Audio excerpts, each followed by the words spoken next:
La Star Academy a bouleversé le quotidien de Kamel Wally. En 2001, TF1 lançait son célèbre télécrochet sans se douter que ce dernier allait connaître un succès aussi retentissant.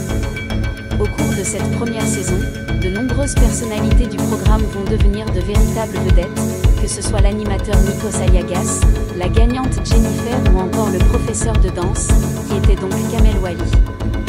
Ce mercredi 20 novembre, Kamel Wally était présent dans l'émission Culture Média diffusée sur Europe 1 pour parler du retour de la comédie musicale du Roi Soleil, qui va faire son retour sur scène 20 ans après sa création. L'occasion pour le plus célèbre des chorégraphes de revenir sur son parcours, lui qui a connu la célébrité grâce à la Star Academy, ça a été immédiat, se souvient-il, lui qui était pourtant loin d'être un inconnu dans le milieu artistique.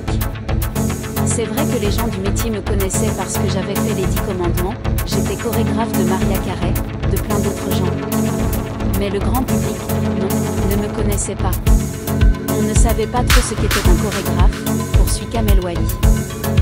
Finalement, avec la Star AC, ils ont compris comment on travaillait, tout ça.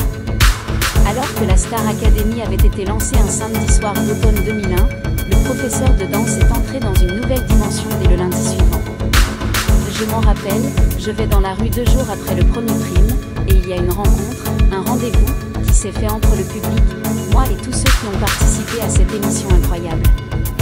S'il a quitté la Star Academy après 8 saisons, Kamel Wally reste encore très attaché au programme, lui qui est exceptionnellement présent cette semaine au château afin de conseiller les candidats de la promotion 2024. De quoi rappeler de bons souvenirs au chorégraphe aujourd'hui âgé de 52 ans, c'est génial, je m'y amuse beaucoup.